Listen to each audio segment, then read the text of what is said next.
like a butterfly flapping his wings deep down into the forest, man. It's gonna cause a tree fall like 5,000 miles away, man. There ain't nobody seeing nobody.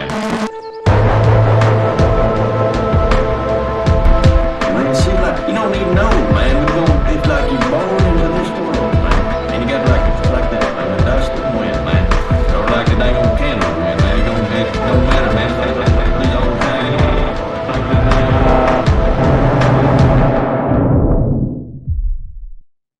All right, Mark Mitchell, welcome to the Jay Burden Show. How you doing, man? Doing well. We had some fun conversation before this thing, so I'm pretty stoked. Yeah, man, I'm looking forward to it. Obviously, I'm aware of you and your company and have been for quite a while. But I was really engaged by an episode that you did with Marty Bent, TFTC, I think is the podcast. I'll drop it in the description, where the two of you discussed an ongoing generational breakdown in the broader right wing in America. This is something that I think myself and many of my listeners will be aware of on any number of issues. But I'm curious, right? What sort of motivated you to look into this? And I guess I should be a podcaster and lead with this. If you could, where are you coming from, right? Why are you the person who can, speak about data like this? Yeah, so I'm a political pollster, which is relatively commoditized. But I'm also like an honest, non-establishment pollster, which is not commoditized at all. There are actually very few of us. And the stuff I like to do best isn't really the political horse racing. It's hard. It's boring. I like polling on public sentiment, which is like, hey, 100 years ago, somebody said, well, do people like chocolate or vanilla ice cream better? And somebody said, oh, I don't know. We'll ask them. And then the news thought that was interesting. But now what I poll on is like Civil War, the death of the American dream, political violence, the weaponization of the justice system. And I find looking around that really nobody else is talking about those things. And that's because they've all been captured by a system that essentially wants to tell people what to think and not actually ask them. And that's why we wound up on the CIA's naughty list, and why, you're not allowed to ask questions about election integrity or vaccines or any of that stuff. And so luckily with Twitter and, we've been pretty loud and vocal anti-establishment voices, because I think we can all look around and say, this isn't red team, blue team anymore. Like, we're fundamentally not being represented in a way that feels like we're running towards a cliff. Yeah. And I think that's sort of interesting. I had a conversation with a Gen X conservative, right? Very intelligent woman. But it was interesting to hear the conversation break down. Me and a couple friends were talking to her about the election of Zohran Mamdani. And she was very, very worried about this Islamic socialist that had taken over New York. And my peers were by no means, a fan of this guy for any number of reasons. But the concerns were entirely different. Like, the word socialism was sort of this like dim mock, right? The death touch. And look, I'm by no means a socialist at all, but it's interesting that that term, right, is sort of a disqualifying feature for your, political career. And when I say disqualifying, I mean, clearly it isn't for Mamdani. He will be in office, but that stink has sort of faded. And I think that that is an interesting signifier of something more broad, which is this kind of, you could call it almost like a civic religion, these sort of, moral precepts of what is and is not acceptable has fully and totally collapsed. And maybe it hit the right a little after it hit the left, but it is creating this sort of situation where it's almost impossible to talk across that divide for reasons like that. It's sort of this thought terminating word, like a socialist, or, there are others, right, to attack people on the right. But it is this sort of interesting moment of fracture where the kind of previous political order, their terms no longer apply, if you see what I'm getting at, Mark. Yeah, no, 100%. I mean, this is what is happening right now. There's a major political realignment, and nobody in Washington, D.C. really wants to acknowledge it, and things are starting to move really fast right now. And I'm here for it. As a public opinion professional, measuring sentiment on this is going to be wild, because what history tells us is that there's periods where opinions change really, really, really fast. And for people who don't study history, I certainly don't. There is a book called The Fourth Turning that was recommended to me by Steve Bannon, who actually 15 years ago wrote a movie about this, produced a movie. And he's very prescient on many things. And this was one of them, because when I read the book, I'm like, oh, this is kind of interesting. And then increasingly, just over the last year or two, I've seen more and more signs of this impending shift coming in my polling. And I think the most obvious example recently is people's opinions on Israel. But I could point to a ton of other examples too. And one of them, like referring to the Mamdani situation, is domestic versus foreign terrorism. And so it's like, okay, Islam's a religion, like whatever. There's a lot of religions, but then, okay, there's also this thing called Islamic terrorism. And so when you look at Mamdani, he's got a really high favorability rating with under 40 voters. Like the young people like him. The old people are like going, oh my God, socialism, that's terrible. And the young people don't care. They just don't. And the older people are saying, oh, but he's going to be a Muslim terrorist. And they're like, no, he's not. I listened to him. He sounds authentic to me. And in the polling, I forget the numbers. I think younger people are more concerned about domestic terrorism. I just posted it this morning. But essentially, they're like 40 points apart, younger people versus older people. Older people are overwhelmingly concerned with foreign terrorism because they've heard all the stuff, we got to fight them over there, neoconservatives, George W. Bush, kind of stuff. And so what I think happens, and I think one of the things that's going on here too, is that people like to push values. And I think that when times get tough, values are pulled. And so people are saying like, no, those values you're pushing on me don't work anymore. A vacuum needs to be filled. I like this better. And I think we're seeing that. And the fourth turning tells us this is happening because the fourth turning crises that happen every 80 to 100 years are precipitated by a massive collapse in institutional trust because the old values mean nothing and have failed. And so increasingly, you're going to see these older boomer values because boomers mostly built the system we're living in. They're 60% of federal elected representatives. And that's going to flip really soon. And boomers are saying things like, again, we have to fight them over there instead of over here. Free market capitalism works. You just have to work harder. Israel's our greatest ally. We need NATO in order to fight against Russia. And increasingly, the youth are just going to rebel against that because it doesn't work anymore. Conservatism itself is kind of a failed set of luxury beliefs because what does it even conserve? Certainly not free market capitalism. And when you ask the under 40 voters, like, do you like capitalism or socialism? They say capitalism better. But then even the conservative under 40 voters, if you say, okay, well, how about this socialistic thing like wealth redistribution? Even the conservatives like, oh yeah, okay, we kind of need that right now. So you have this,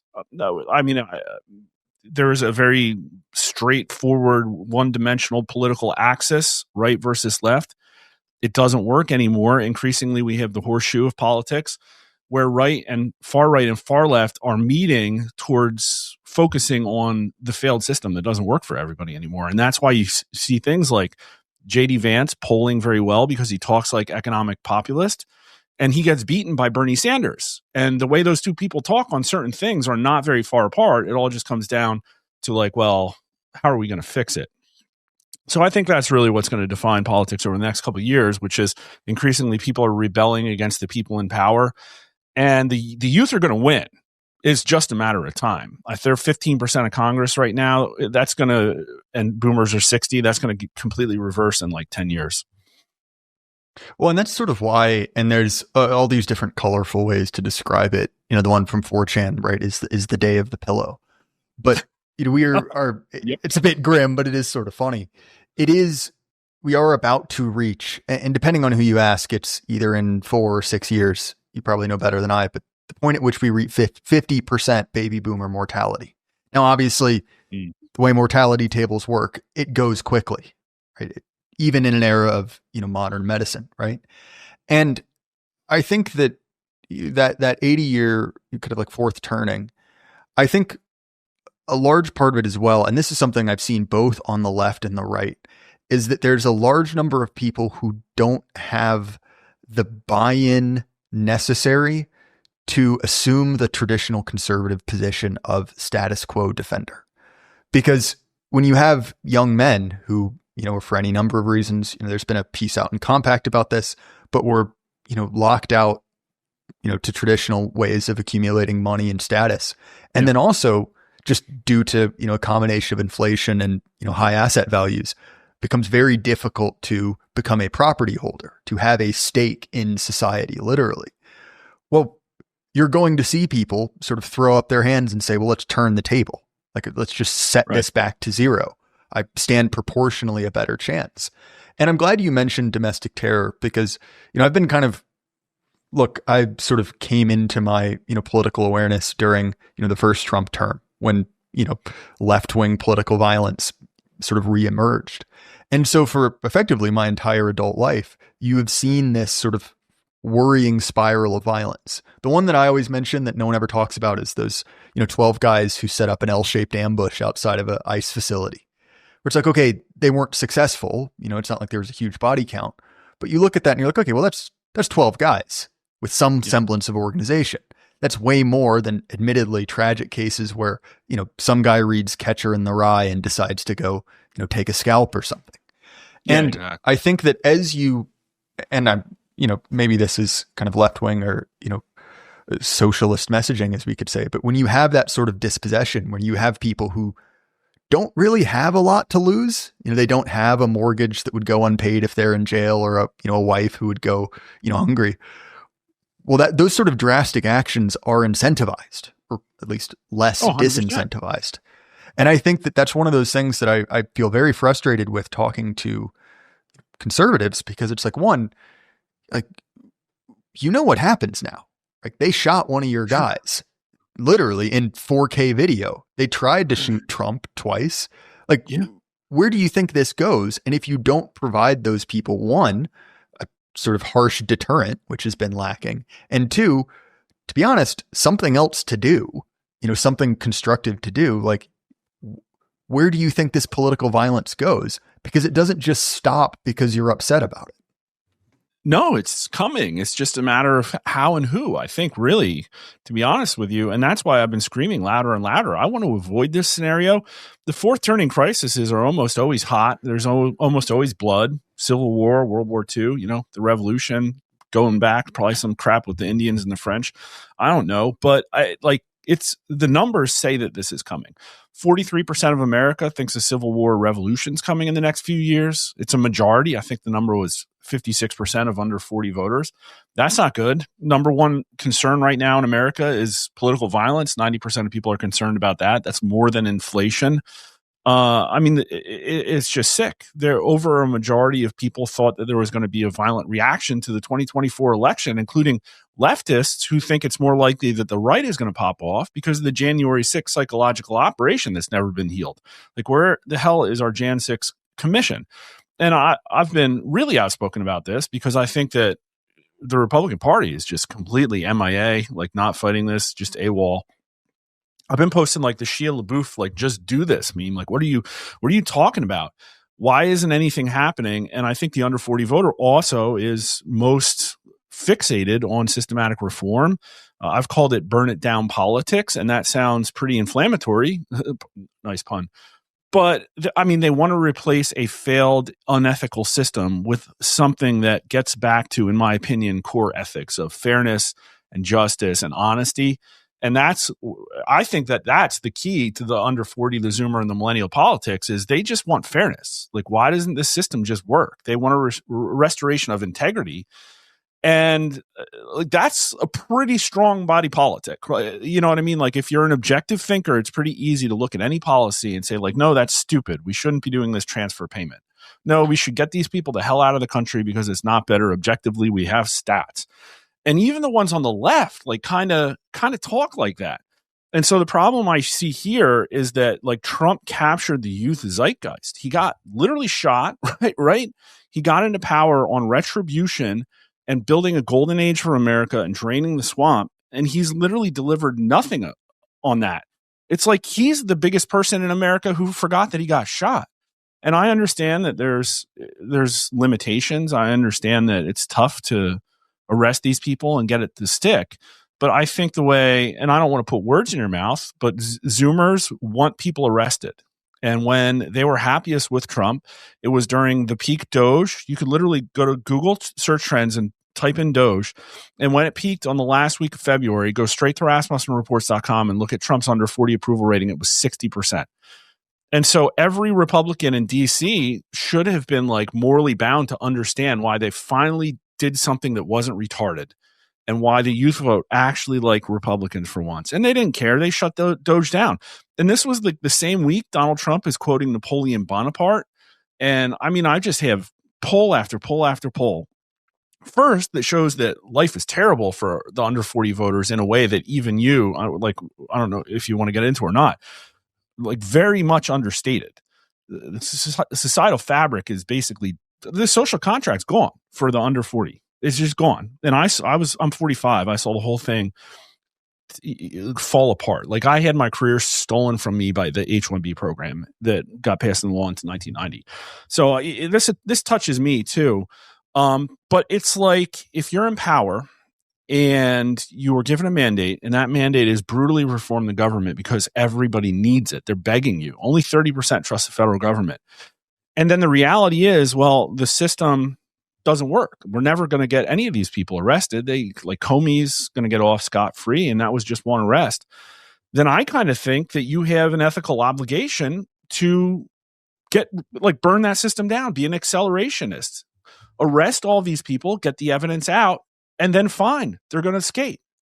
I mean, there's an aspect of the process is the punishment, but if our justice system is that gone, if the wealthy and strong and powerful people who rule us are unaccountable, why are we allowing this to persist? And I don't know. Tell me if you think that resonates with how younger voters. No, and sort of see the common refrain I hear, from my peer group, and look, I talk to people on the internet professionally, so I realize in that context I have a non-representative slice, but I do have a real life as well. The common refrain I hear over and over again is, I did everything right. I did what I was supposed to do. I don't have debt. I have a degree in a marketable field. And now what? I'm poorer than my parents and grandparents were at this stage. An ever greater portion of my take-home income is taken for sort of the basic parts of life. And so the floor where you can start saving, where you can start building, is incredibly high. Now, look, it depends on where you live, obviously cost of living, but that's an incredibly common refrain, right? This feeling of like, wait a minute, like I did what you told me to do. And now, as I'm sure you know, the data on job placement for new graduates is abysmal, particularly in STEM, particularly in these fields that have been hit by H-1Bs. And then when someone says, well, the real issue is always, illegal immigration. But if it's legal, it's fine. A conversation I had yesterday, just personally. And you're like, well, okay, for you it is, right? These people, if they're here legally, are basically going to be your servants into retirement. But for me, now I'm competing against someone who gets deported if they quit their job and works for 60 cents on the dollar. And, due to a degree mill program in places like India, on paper has more qualifications and more years of work experience. Again, I say on paper. And so look, like I spoke to Peruvian Bull, another guy my age, really talented financial analyst, unrelated, did not prep him for this. It was just something we were talking about live. Mostly it was about housing prices. But I just asked him, I was like, hey man, how many jobs have you applied for? His answer was 600. Mine is about that. I know guys who are, even well into Gen X who are sitting at, 4 digits. Oh, I'm in the and it's this feeling, for sure. Yeah, I'm in exactly. Thousands, 100%. And it's, you can have a great resume, you can have work experience, and you're just sitting there like, what the heck? Like, I'm doing what I'm supposed to. I'm trying to get a job. I'm not trying to sponge up welfare. But at every stage, it feels as if the game is rigged. And so, okay, sure. Is the individually correct answer to, with your amount of power, pull yourself up by your bootstraps? 100% it is. That is rational individual advice. Like if you were, talking to a nephew or a son, you would say that. But on a political level, one, that doesn't work. And two, when you were passing through ever narrower gates. So for instance, right, I graduated high school in 2017 and applying for college was incredibly, I would say humiliating in a weird way, because as I'm sure you're aware, any college for sure will say, we accept students. Writing those essays, like I have to make myself sound mentally conformant with insane radical leftist academia people. It's horrifying. Well, and the thing that I think many people, and this has gotten unbelievably worse for guys who are just now graduating, where you would look on the website and say, oh, I'll sail in. You know, I clear these requirements. Denied.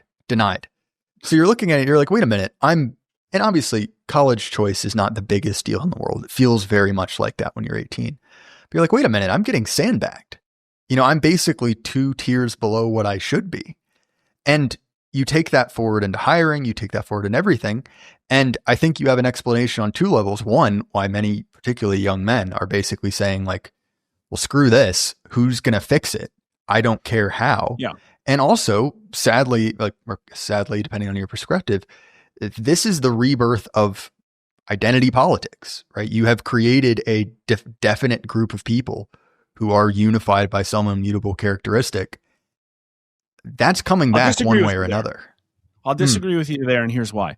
That's how the enemies of change will describe this. And yet I believe that deep down, it's a profound obligation that younger men feel in order to fix a problem. They're filling a vacuum of leadership and have a moral imperative to fix this system that is so much more profoundly broken than I think anybody understands. And just to rattle a few off, you said like the kids are worse off than their parents. Well, I've polled on that. Only 27% say today's children will be better off than their parents. Only like 35% say they're better off than they were 4 years ago. Economic confidence is plunging. I have a 16% under 30 unemployment rate. I have 52% under 30 voters say it's not possible for everyone who wants to find work to find a job. I have an over 30% of people under 40 admitting that they've been diagnosed with a mental condition. I have horrifying polls on dating. I have like 40% of Gen Z thinks they're never going to be able to buy a house. Like I could just go on and on and on. And that's before even looking at any economic statistics at all, which are also horrifying. The 40-year first-time home buyer price age, I brought that up at the White House. Donald Trump was like, what are we talking about here? People love high home values. And so when the people who govern us have absolutely no idea that the real problem is that the social contract has failed. And I think why young men are looking at that is because we are fighting a war against entrenched interests that want the current status quo to continue, even though it's marching us down a path that's going to end violently. That's where this goes. We'll probably have hyperinflation. But like the wealth concentration, that's a problem. The corporatism, like going after these corporations that are just concentrating power. There's no creative destruction anymore. These people just paper over retarded decisions with the stock market and with Bernanke bucks.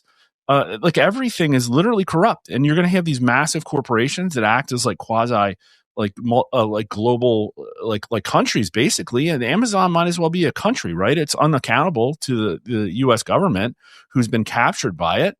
And the problem is that we have a system of basically global welfare. We're propping up China with manufacturing jobs. We're propping up India with manufacturing and offshore labor. We're sending all the U.S. aid to like Africa. We're backstopping the military defense of Western Europe because these people have a expansionist like push to want to take over Eurasia. Like every single person, we're literally subsidizing all of South America with the freaking drug trade. And it's all coming from the middle class taxpayer and the music's stopping. And I think young men just fundamentally know that they're being called to action on this. And I'll tell you that like the corporate situation is even more diabolical. So like I said, thousands and thousands of applications.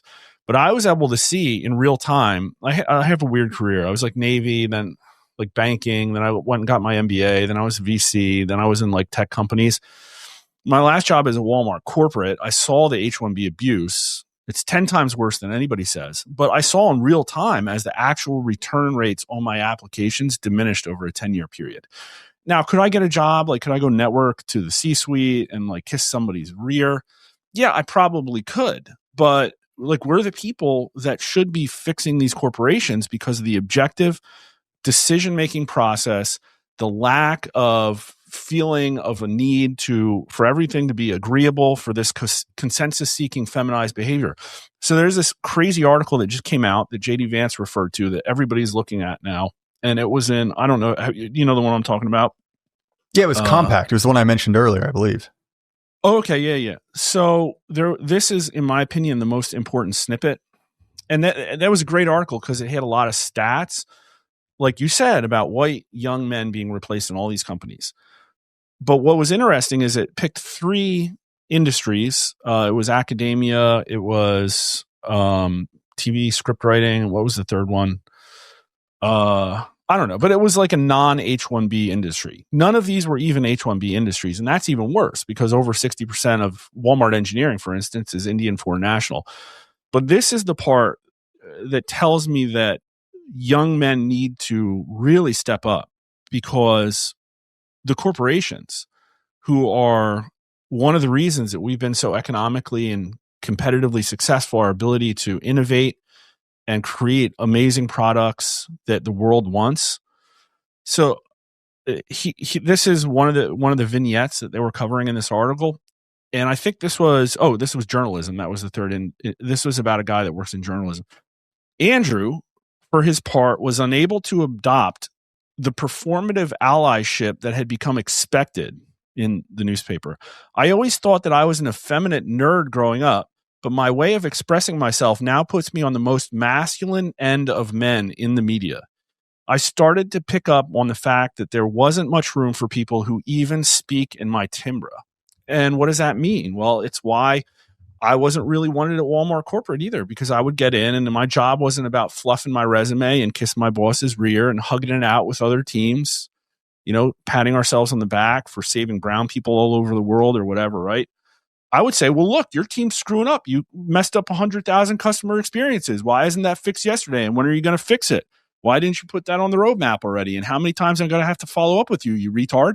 Like, that's what should happen in a corporation or any mission-seeking organization that's trying to service shareholder value or, defend the United States of America or whatever that be, right? And so my big concern is that it's all going to fall apart. Because, just look at what Cracker Barrel did. That's going to happen in every corporation, in every academic, in the military, maybe even judiciary. It's all performative, fake decision-making based on optics and feelings. And it has to end where we are literally going to get picked apart by the rest of the world. To sort of bolster that point, I have a good friend of mine. I won't say anything more than that, who works in the finance department of a large company, right, in the healthcare space.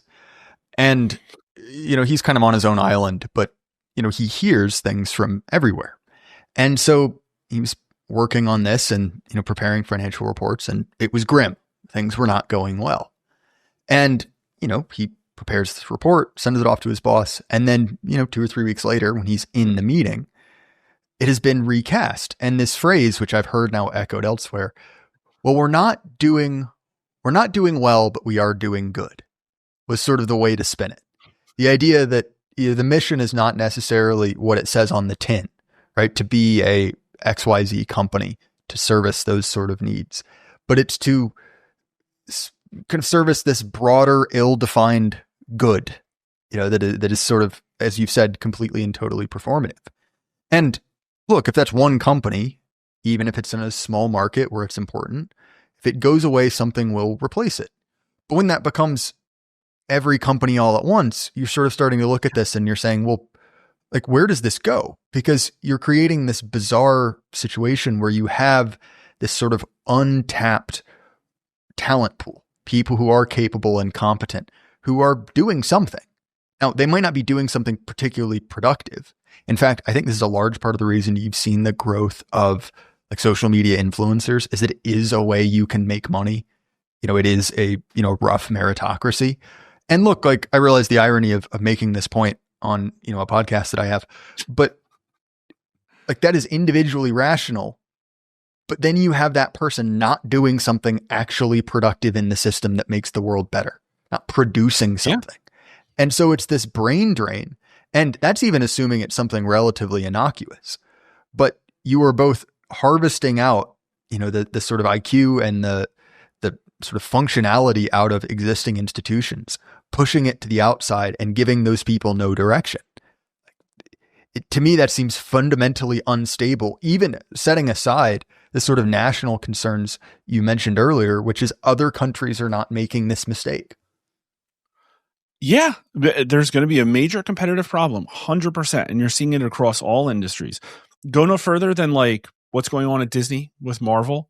You can literally chart the retardedness of Marvel movies, and it would track 1-to-1 with, and I'm not making it about race or age, but with getting rid of and pushing out objectively meritocracy, top of the heap people. They got rid of them. Now we have doors falling off Boeing planes, right? We have government that just is absolutely incapable of doing anything. Like even the military too, right? Nobody's been fired for that crisis in Afghanistan. How does that even happen? I think you'll just look at every industry everywhere, and there's a lack of integrity and objective decision making. And not only that, it's like, okay, we've robbed people's agency because we have supported a system that concentrates power. So you can't open up a retail store. You're competing against Amazon because the government refuses to go after anti-competitive behavior with them. AI is going to increasingly be a problem. And I'm sorry, but the right has to have an answer for this, or even the conservative youth, they say when you ask them, well, if AI takes away jobs, are we just going to have to go to universal basic income? And everybody says yes. And I think even Elon is talking about that right now. And I think that's a horrible decision because of Maslow's hierarchy of needs. How are people going to self-actualize if there's no tangible way to prove that through hard work you can achieve more? Are we just going to give up on that as humans? And if the answer is no, then the conservative movement has to understand that we need drastic, rapid, systematic reform. We need an independent government that's willing to go after these corporations. We need to have the ability to see like things that suck fail. And Donald Trump's not that person. I've gotten a lot of DMs from disaffected 3-time MAGA voters who are not Republicans, who are like burning their hats and 55-gallon drums out back. And one of them said, I thought Trump was going to be our Franco, but I guess I'm going to have to keep waiting. Because, for instance, the Chinese students, we have Chinese students like stealing bioweapons and sending IP back, and probably half of them are CCP agents. And they're propping up places like Brown University has a lot of Chinese, believe it or not, students on visa. And there's these Marxist organizations where conservatives are dying and not getting accepted. And it's just horrifying. Like literally everything has been broken and there's no systematic fix. And so when you have a situation like this that's untenable, again, a vacuum is going to get filled. And if it has to get bloody, that's probably where it's going to go. But we can't, the dollar is marching to financial ruin.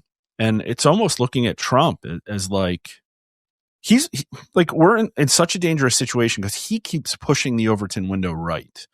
The Overton window, your audience probably is familiar with the concept, but the left is good at systematically using like uniform talking points and non-government organizations and marketing to unify on a message. They have very powerful online hive minds in order to continuously move everything more left and radical.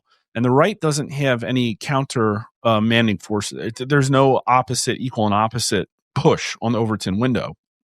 Now, influencers and Twitter are kind of filling that void a little bit. And then Trump just posting random stuff on Truth Social.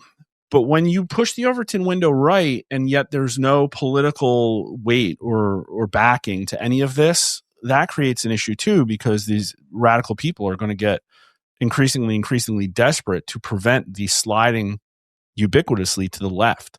So Trump's out there tweeting about Hart Celler. Like, that's a really big deal. His State Department is talking about the death of the West in Europe and the kinds of things that they said in that release that they came out. Like, these are things that matter and are going to make a really big deal when continuously people find that they can't vote for that in the Republican Party. And yet when you vote for the left now, it is going to be a vote for democratic socialism. They know that their political movement, even though it seems fragmented and it's full of really bad national political figures, they have piled in behind democratic socialism. There aren't really moderate Democrats anymore in the party, like in a meaningful way. They'll lose because they have a nice little system of carrots and sticks that reinforce people staying in line. And the Republican Party is still it's just anchored in this performative conservatism that's good for big business. And big business won. Like, this is the problem here. There's a corporate oligarchy that has captured the Democrat and the Republican Party. You call it corporatism, call it like neo-global homo corporatists. Like I don't even know the word for it, but it's perverse. And I think everybody fundamentally understands under 40.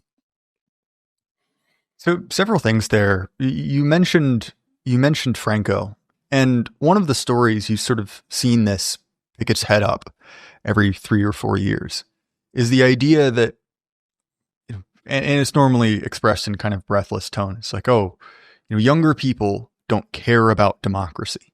I can think of an example when, a teacher basically, polled the room of, 30 kids and said, oh, would you prefer, and this is kind of funny to think about now, Hillary Clinton or, a right-wing dictator? Now, admittedly, right, some people are doing that to create a reaction, of course, but it was, I think there was 1 or 2 exceptions who said, no, we'd prefer this kind of, baseline neoliberalism. So one, if you could you talk about, in the face of these, sort of dramatic challenges facing the nation and facing younger demographics, where do we look on, issues like democracy? Because I remember one of the things you brought up that I thought was interesting is the relatively high number of people who were all right with the idea of an AI dictatorship, for whatever that is. And so if you could you speak to that trend as well? Yeah, let me try and pull some of this up while I'm talking. It's tough to pull on labels. For instance, conservatism. Like, what does that even mean right now? I would be hard pressed to define it. And the polling shows that younger voters behave outside of how they label themselves. So I asked these people, are you Republican? Are you Democrat? Are you conservative? And then when you ask them questions, like, you're getting responses that don't really make sense. And then when you ask questions about things like this, which political party is the biggest threat of dictatorship or tyranny coming from, Republican or Democrat Party? Well, you basically just get an exact even split. And it's like, it's Mets versus Yankees. Well, my team's not going to do it. Your team is. So like, there's those kind of trends that make it tough. But what illustrating these things with sort of like ridiculous, obtuse questions where you're like, oh man, people believe that, has been very powerful. And so again, you have Doge being extremely powerful, popular with voters under 40. That was a big one. Then we asked everybody if you agreed or disagreed that he who saves his country violates no laws. And under 40s agreed with that most. I think it was 56 or 57%. It was almost like 3-1, I think. Then we've asked about arrests. Under 40 voters want arrests more than anybody. The AI question, and that was weird. It was the conservatives under 40. It wasn't the liberals at all. And the question was like, hey, AI is getting more advanced and people are frustrated that our government is less capable of making the decisions that we need or something like that. Would you support giving control of governance and legislative ability to an advanced AI? And it was 55-40 among under 40 conservatives. So pretty strong signal. And then you see things again, like, and I think that this would be the same with democracy. Is it, okay, well, which is better, free market capitalism or socialism? And people say the right answer. They say free market capitalism. I think it would be like probably about 70-20 roughly off the top of my head with under 40s. But then it's like, okay, well, you take the Trump voter under 40 and you ask them, well, would you support or oppose nationalizing major industries like healthcare, tech, and energy? And like 3/4 of them, of Trump voters, say, yeah, of course. Why wouldn't we do that? Like, we should have done that yesterday. Would you support or oppose a program that confiscates excess wealth, like second houses and boats from older people to help first-time home buyers? It's like 50, I think that was 56% of Trump voters under 40. So these people are not, they don't act conservative. It doesn't even matter what they say or not. So when you hear these things like, oh, Gen Z is more conservative than any generation, like by what measure? They want you arrested. Like, that's conservative, I guess. Like, they're ready to, we had a Skynet question. We literally said, would you support giving control of the world's militaries to an advanced AI in order to reduce the number of people killed in war? And conservatives under 40, it was 49% to 41%. And of course, the liberals are like, no, like, you shouldn't do that. That's a bad idea. maybe we shouldn't literally launch Skynet. And so I think there's this aspect of they want brutal reform and they want it yesterday. The arrests, ignoring the judges, impeaching the judges. And they're not going to get it. And this was their best chance. And so my advice to Donald Trump was, this isn't enough. You can't do a mission accomplished and say that we fixed the economy when 50% of all retail sales is the top 10% of income earners. And people have to work 22 years to buy a house. And we give all our jobs to India. What the system is, it doesn't work. It's like the most prescient thing ever written was apparently Atlas Shrugged, because we literally, Gen Z and millennials are basically Hank Rearden. They're trying their best. They know the path. It's not just they listen to the boomers dutifully. It's no, this path's been laid out. I'm going to follow it because it's the right thing to do. I'm trying to support the social contract and not only provide for a family, but provide for the rest of the world, because that's what the American taxpayer does. The rest of the world's a freaking deadbeat, and we got to cut them off because we're literally, it's going to get dark here. We got Western Europe that wants to build the Fourth Reich and get in a war with Russia. You have China that's going to be increasingly emboldened as its economy starts to fall apart and it needs to take drastic action. You have South America, who's probably been influencing so much of what we see behind the scenes, and now they have a naval flotilla surrounding them. You have India, who's an ascendant economic force and essentially owns the engineering departments of every one of our Fortune 100 companies. I look at this situation and I wonder what the path out is. But if we don't break from the path now, it's going to get really bad. Just a brief aside. I've never entirely understood how the engineering department at every major corporation in America can be majority Indian, and yet India looks like India. Sidebar issue. Won't come back to it. But I think a large part of it, and this, yeah. But to go back to your point about this kind of desire for justice and desire for kind of a fair shake, it's sort of this pinch and pull of you are competing for your job against the poorest person in the world, and competing for your home, competing for your assets against the wealthiest people in the world. There are variables you can adjust there. And if the answer is, we'll restrict access to labor. Okay. That's one answer. Or you can get, restrict how much capital we can have. And I think conservatives look at those two options and say, well, I'm much more comfortable with one than the other. But if you don't choose, you're probably going to get both.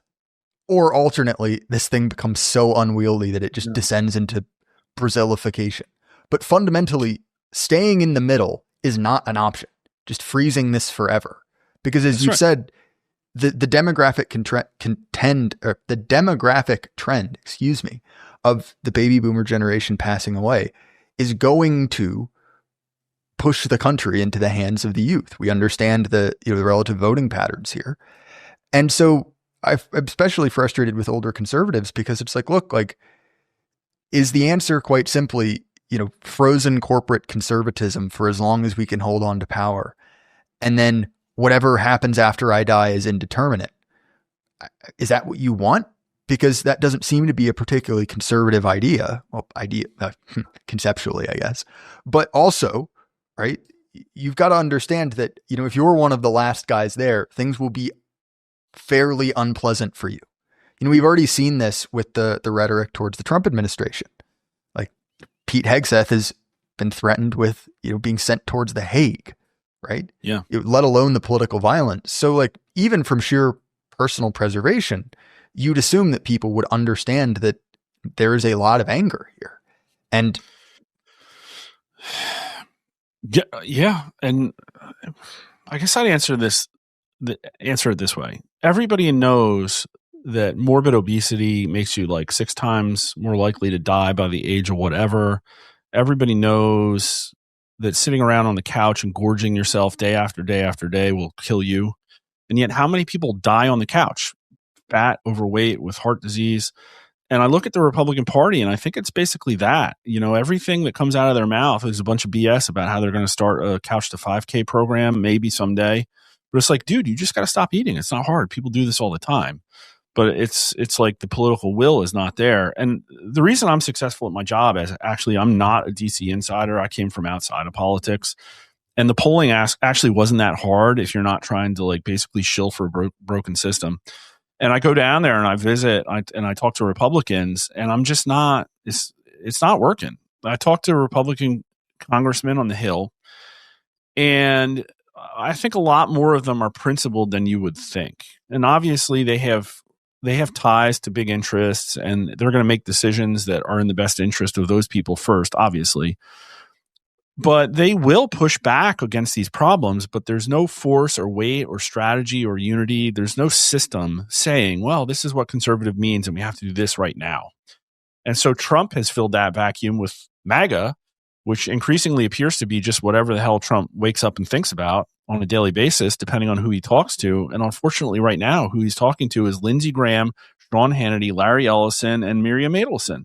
And so that's the kind of governance we're getting. And it's getting way too late in the hour for freaking Miriam Adelson and Sean Hannity to be the president of the United States. And so that's the problem. I went to the RNC.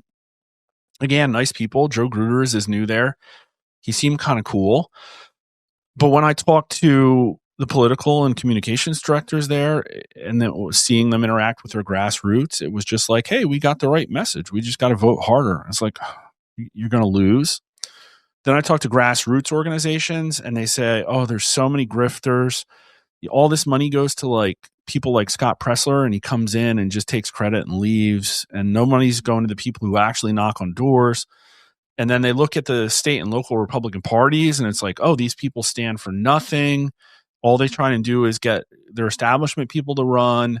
All it is an elaborate donor harvesting scheme. And you got to respect the left for this. I mean, one of the grassroots people I work with said, well, at least with Democrats, if you give them $1, like 97% of it is actually going to go to buy votes and to like advertise and to go towards the actual, cause. If you give like $1 to Republicans, half of it's just going to go in consulting pockets. In fact, they will make up like fake things to spend money on just for the donor kickbacks. And so it literally stands for nothing. And what you're seeing too now is that there's basically an anti-America First coup within the party.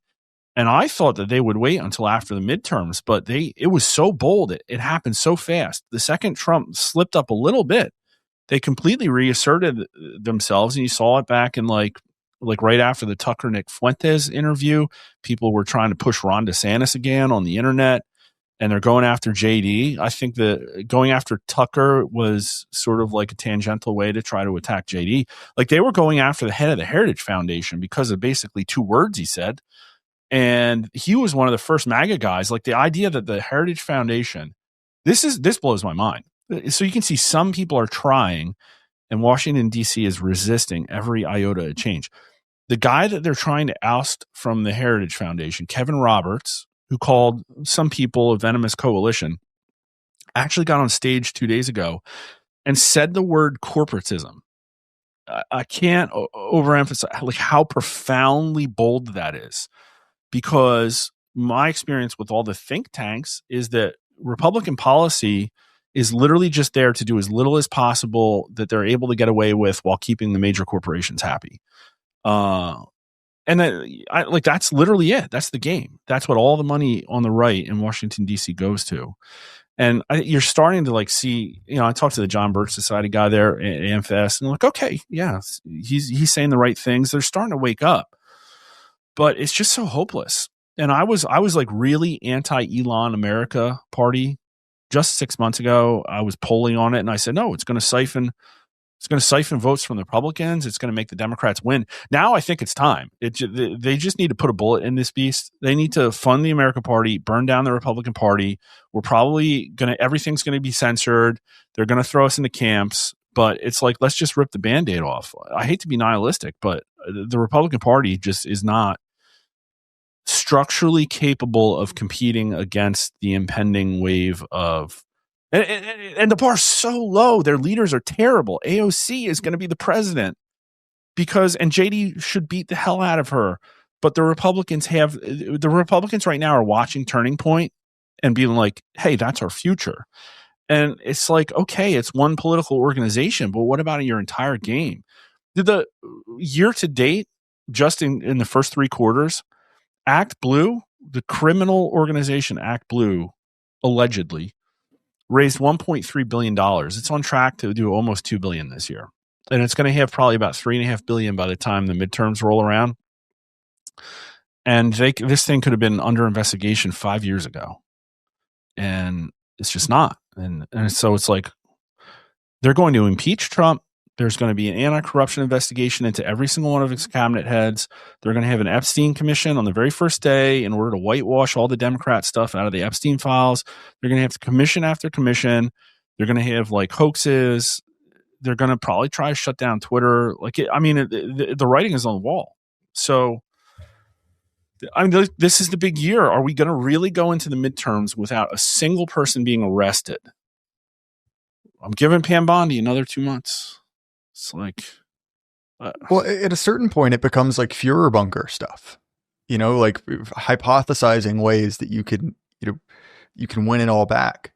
And to your point, like, that was the thing that I found really sort of exciting about Trump 2.0 is that, it seemed as if, after, he was shot, that there was this flurry of activity, doing the sort of things that you would do if you had decided to be a serious political party again, right? Going for those kind of body blows. We were going after USAID, all of these funding networks, the things that would prevent this backlash, which is likely to come.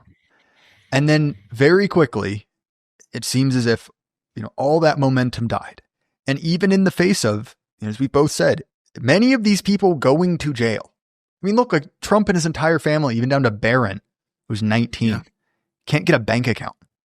Like, you think that they're going to be nicer this time around? And again, there's this great phrase I've stole from one of my buddies, Bog Beef, where he talks about the Republicans as, the Washington Generals of politics, right? They've just existed as an organization to get stunted on so that they can, theatrically allow the Democrats to win, because it seems as if the stated and revealed preference don't line up. The stated preference is to be a real political party for conservative values and all of this. But what they actually do, their revealed preference is exactly what you've said. It is entirely based off of the system of donors and consultants who basically view every Republican administration as a way to harvest. And effectively, the Democrats get to rule and the Republicans get to collect a Dane Geld, or whatever you want to call it, from Flyover America. And look, that system works for you, assuming the country works, assuming that the economic engine which drive all of this hits that bare minimum threshold to keep running. But ultimately, you're adding drag, you're adding drag, you're adding drag. And so, look, if you start your car, unscrew the oil cap and put in a few grains of sand. It's not good for it, but it's probably fine. But at the point where you've got a funnel, just a pouch full of Miracle-Gro, dumping it down into the engine, it's like, well, guess what, bud? That doesn't work anymore. Both on the level of sheer voters and also the fact that if you don't have an economy, you don't get to collect money anymore. And the thing that I find so frustrating in this is that I incorrectly bet on simple, I guess you could say, selfishness, incorrectly bet that, the freight train 10 yards down the track would be more interesting than the penny, sitting in between the rails. And apparently, no. Apparently, they will quite literally cut off their nose to spite their face. I have a somewhat unfinished essay on exactly this topic called the Republican Samson option, because it's sort of this thing of well, rather than let this party change, I will destroy it. I will keep my sort of control over this, hill of ash. And I'm glad you brought up JD and Tucker, because to me, this is something I found really interesting, where you could sort of see it coming, that it was first, Nick Fuentes, then Nick Fuentes to Tucker. Then it was Nick Fuentes to Tucker to JD Vance. And now we've just discarded all of the other things and it's just JD Vance. You've seen this with, this sort of discussion about the so-called woke right, where they're very cynically trying to say, now the right has become just as woke as the left, obviously completely torturing that term. But it's so baffling to me because the alternative is this sort of John McCain style Republicanism, which, like, look, man, that didn't work in 2008. It is no longer 2008. And so the idea, and we saw this in Virginia, right, where I live, where we can just, do something, run the old playbook again and act surprised when you lose by, a historic margin. And look, one state isn't the end of the world. As someone who lives here, I'd be really much happier if it weren't about to flip blue. But at the same time, as you've said, the fundraising, the public sentiment, even just the apathy among conservative voters. Look, 26 is going to be a bloodbath. And it's also important to recognize that coup you were talking about, the way that it will be cast is that this is a repudiation of all of the populist elements of the Republican platform. That's what the real problem was. The problem is that we went too far, and we need to tack back to the center. And we all know what tacking back to the center means. No. It doesn't mean actually centrist policies in any way, even if that were a desirable thing. But it means more big business, more donors, and it will create a death spiral, because who will vote for that? Yeah, no, 100%. I even tried to redefine what I think politics is in order to help the right get better at actually serving the people. And you see this like dual access of economic freedom and authoritarianism. And I think that doesn't really work anymore. In my opinion, it doesn't reflect what's actually going on. I would replace the two axes with trust in authority and grift tolerance. And when you do that, people who are very intolerant of like theft from the system, you can call that economic theft, you can call it like government grift, and people who have zero trust in authority are in a quadrant I call burn it down, where they think the system, they don't trust anybody to fix it, and they think the system is screwed. And I think that that's like most people, 65% of Americans. It's why Donald Trump was able to get, and a lot of them are low propensity voters who would support a movement that could actually do this. And then I think Republicans right now are in high authority trust because they are the authority, and they certainly are tolerating the grift right now, right? So you have Republicans and their base in two totally separate parts of the quadrant. Now, I think in the other two quadrants, you kind of have the Democrat side. So you have these people who have a lot of authority trust, but then they're not tolerating the way the system's working, the grift tolerance. And those are people who are like, well, elites need to run this, but I don't like their elites. Pete Hegseth makes me cringe. I think Pete Buttigieg could do a better job, right? And so I think that's most of your like Democrat voters, and obviously they're retarded. And then in the lower right, you have low authority trust, but they love the grift, and that's your core commie in the Democrat Party. That's like AOC. They don't mean that stuff they're talking about. They just want to take the system back over so that they can continue to plunder.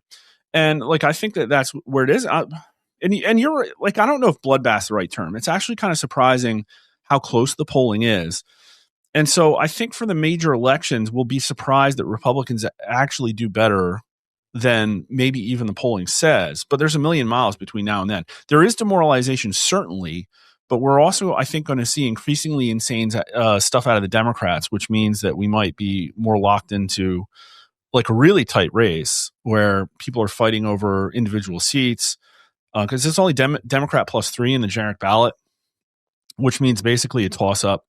And then the map, you know, who knows where the gerrymandering situation is going to be. So that could be bad unless they arrest Act Blue and put paper ballots in place. And it's like a lot of like possible exogenous changes that could fix things. But like, again, I think the bar is real low, and they brought me to the White House and I laid out a very clear plan. Like, I don't think this is hopeless at all. It's very, very, very easy, in my opinion, how you would fix this.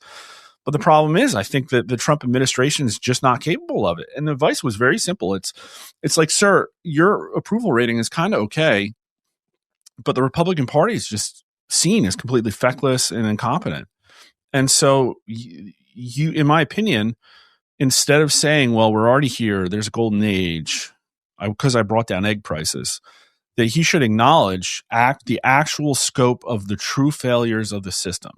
Call out the corporatism, call out the oligarchy, tell Americans that you're going to restore economic capability to younger voters, and work with the Republican Party to lay out a long-term strategy of what that looks like, a contract for America. Economic populism, restore American dream for the young voters. That's prong one. And prong two is brutal and visible government reform. You have to walk people through cleansing each government agency, because the polling shows that like over 80% of Trump voters think the FBI and the CIA and other agencies still need major reform. So like Dan Bongino and Cash tweeting about the stuff they did in the FBI, it's inadequate. The system got so bad that people need to see tears. And so this is such a big fix that it's going to take more than a year. He won't be able to accomplish that mission. He won't be able to deliver the golden age to America.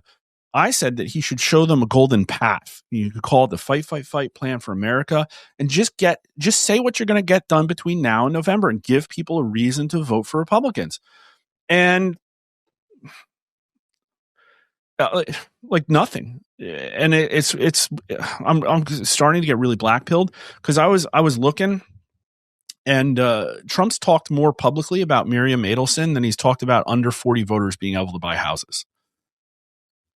Well, and look, Miriam Adelson has a lot of money, but she only has one vote, whereas under 40 potential home buyers is, and I'm by no means a pollster, a larger percentage of the population than Miriam Adelson.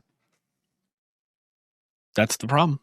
Nobody represents the American people, and Trump's trying to. He wants to, but at the end of the day, like the feeling I got is that there wasn't some kind of like 4-dimensional strategy behind the scenes. Like I definitely think they came into the White House with a list of 150 executive orders that they wanted to sign and the people that they wanted to get into office. But there wasn't this like they were not following Project 2025. Let's just put it that way, right? And one of the reasons I think the beginning of the year felt so successful is because the executive orders were good and they were bold, but also because Elon was laying out a lot of air cover. And what happens is, in my opinion, if you throw out enough positive stuff, I hate to say the word vibe, but the vibe is such that people will overlook any of the small failings. So take that Rob Reiner tweet. If he had done that in February, everybody would have been like, I don't care. Look at all the people in Washington, D.C. trying to get criminal defense attorneys. You know, like that's what would have happened. But now it's like, why did he tweet that? This is terrible. Why are the wheels falling off? And so the problem is that they got rid of Doge like on purpose. And I don't know if it was a Trump decision or that Elon freaked out about the way that Congress was treating him. But I very much think that the one big beautiful bill, I think, was a Republican. Like Trump knows they can't get anything through. He needs legislation. He can't write the bill himself. It was probably being written 4 years ago, just waiting for Republicans to get back into office, right? And it's all these favors and gimme dats and back scratching. And so that was a Republican DC piece of garbage. And I think that they did as much as they could to make it look like Trump stuff, but it certainly was never going to have any of the Doge thing in it. And I think Elon freaked out and they're like, okay, fine, screw you. Get away from it. We don't need you. And I also think probably right out of the gate, the Israel backers for Trump were very, very, same thing. They've been waiting for 4 years. We need action. We need action now. All of a sudden, the enrichment is too high. The enrichment's too high. And I think that Trump told Bibi probably behind the scenes, I'm just guessing, to back off. Like, dude, pump the brakes a little bit. I need the Republican bill through. And then what happened? The second the writing was on the wall, the CR got kicked, and it looked like the one big beautiful bill was going to pass. Then it's time to bomb Iran. So you have all of these special interests and all of their monetary things and all their punch lists, and there was never a punch list for the American people. There just wasn't. I mean, like the executive orders were it, and there aren't any anymore. And so, what's the plan? So the Republican inability to acknowledge the root cause of what's afflicting America is, in my opinion, the biggest dereliction of duty, because we know the left is insane. So if they're not going to do it, who's going to do it? Who is supposed to be the responsible, objective, pragmatic taskmasters that say, no, instead of democratic socialism, which will probably suck, here's your viable alternative. And we see over and over again, they literally can't. So the healthcare situation is a perfect example. Obamacare happened. We knew it was going to suck. They ran on repealing Obamacare. They never did it. They fundraised off repealing Obamacare. They never did it. And so we know we have these subsidies coming. We know it's going to be a fight. They have months to deal with it. They spend hundreds of millions a year on conservative think tanks on health policy, right? We have a lot of big brains working on that. And the Republican solution to healthcare is Trump negotiating an MFN, which will probably reduce healthcare prices 3%. Healthcare expenditures. But healthcare expenditures, the government subsidized portion of healthcare expenditures, like 10% of our GDP or something ridiculous like that. So we're talking about a very, very, very small amount. And then the Republican legislative response, because these subsidies are a wealth transfer, right? They tax people and then they give those taxes to other people. Well, the Republican answer was also a wealth transfer. It's like, okay, we're still going to tax people and give it to other people, but instead of putting that money directly attached to your plan in the marketplace, we're just going to dump it in a bank account that's held at JP Morgan. Like that was the responsible side's answer to healthcare costs. And it's like, what about, no, we got to fire the entire managerial class that's strangling healthcare. We got to break up the regulatory capture. We have to hold these companies accountable for killing people so that they actually have studies that show efficacy and safety, like correctly, right? Like all of these things that we know that if you or I were Franco in charge of the entire healthcare industry, like I could fix that problem. It's not that hard. You don't need to be, I don't think you really need to be a policy wonk to know that like we probably shouldn't throttle the supply of doctors. Like that's probably a bad idea. And maybe everything doesn't need to be a super expensive pharmaceutical drug that is barely effective at all. Like the number on remdesivir is like, wow, the polling, we poll on remdesivir, which cost, I don't know, 20, 30, 40,000. It was rushed through. It never had really safety trials, so to speak. And the efficacy was never that high, I think. I don't want to put words in his mouth, but of the people who said they had a person die in the hospital of COVID, people thought that hospital protocols were complicit, 47% to 36%. So America knows it. It's like these pharmaceutical companies kill people. And we're like nothing, not even a acknowledgement. Like, I guess it's good. We're not going to have red dye number 40 or whatever, but we're all going to die because we're fighting a civil war because healthcare took about 20 trillion of our 38 trillion.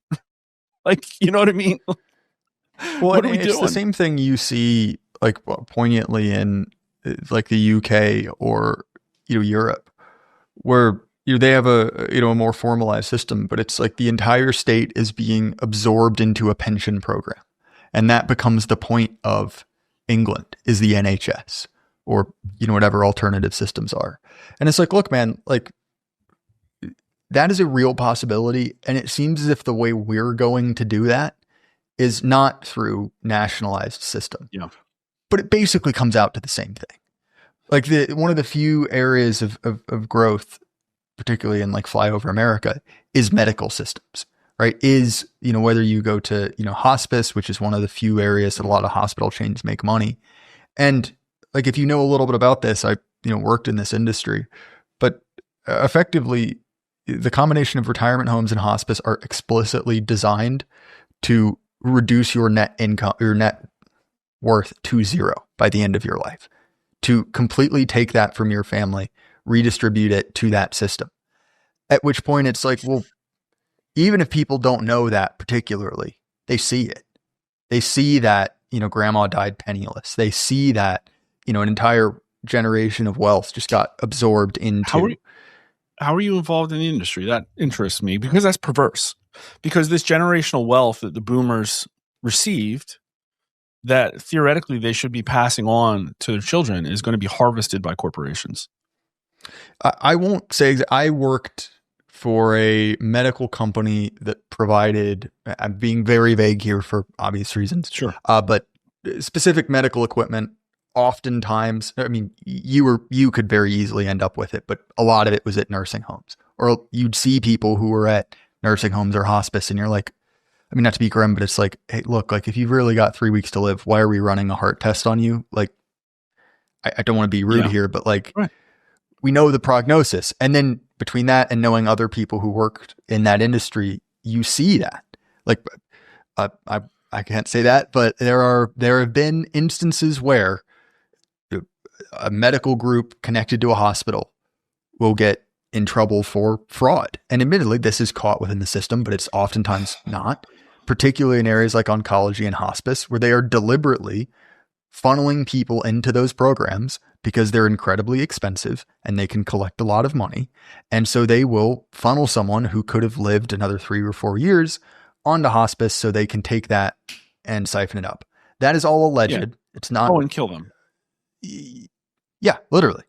And so you look at that and you're like, okay, well, like that is creating an immense amount of anger.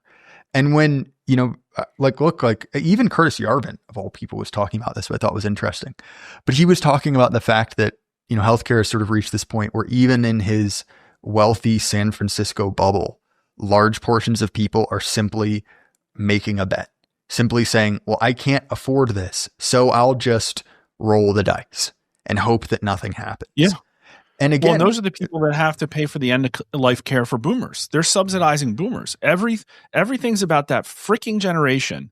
And we haven't even seen the full wave, in my opinion, of chronic chemotherapy, of the diabetes, like end of life care, of all of the hospice, of all the insurance money that's going to go to the boomer generation. So they literally strip mine the economy, and they're going to give us a big middle finger on the way out. And already healthcare is like the biggest employer in almost every state now. But what blows my mind is like, look back at the absolute state of Americans, like building the freaking, Continental Railroad, right? Like freaking terraforming the West, the wilderness. And I look at pictures of the Chicago Columbian Exposition of 1893 and just look at it and say that was America. Like that Ferris wheel they built, like those vast Greco-Roman columns, this amazing thing they put together in like 6 months and whatever it is. And now we're saying as Americans, we can't step into the healthcare industry and immediately spot the misalignment of pricing incentives that are causing this. Why do we not? Why can we send a man on the moon, but we can't immediately say, well, wait a minute, they can order all these expensive tests whenever they want. And we have Medicare codes for things that aren't going to change anybody's life, but it's the gold standard because somebody took a bribe. Is this really what's going to kill us? And it is. If we had capped, I had Grok run this. If we had capped Medicare and Medicaid at a % of GDP in 1970 and just kept it there, then we would have, I think it was 21 trillion less in debt. Might have been 19. Sorry. Correct me if I'm wrong. So that's it. The dollar is going to die. The American, reserve currency status is eventually going to go away. And it was because we promised too much healthcare to people that didn't even work so that doctors could drive Mercedes. Yeah. And I mean, it's killing doctors as well, right? Like the bizarre push and pull has created the system where doctors are also punished for hyperproductivity. There's a person I know quite well who's literally been fired for doing too much because it's not billable, right? We don't care about what you do functionally. What we care about is RVUs. What we care about is billable codes. Discussion for another time. Mark, unfortunately, I'm getting a text from my wife that I need to go. But this was a fascinating discussion. And dude, where can people find you and find your work? Yeah. Well, you could get tweets like that very sentiment that you just talked about. I would just like to see a healthcare system where fat people have to run, like you could go to Honest Pollster on Twitter and see wonderful takes like that. Our main account is Rasmussen_poll. And we have a YouTube video as well where we go into the numbers and talk about polling and what it means and where we're going, which is pretty wild right now. So I hope to see people there, Rasmussen_poll on YouTube as well. Well, thanks, man. This was not at all an encouraging conversation, but I hope it was informative. Go get a drink. Yeah. As far as my stuff, this is what I do. If you want to support me, you can throw me a few bucks a month on Patreon, Substack, or Gumroad. You get the episodes early and ad-free. You can also check out our sponsor, Axios Remote Fitness Coaching. Again, Mark, I really appreciate you coming on, man. Yeah, this was great. Thanks so much. Good conversation. Everyone at home, keep your head up. Lie can't last forever. Good night.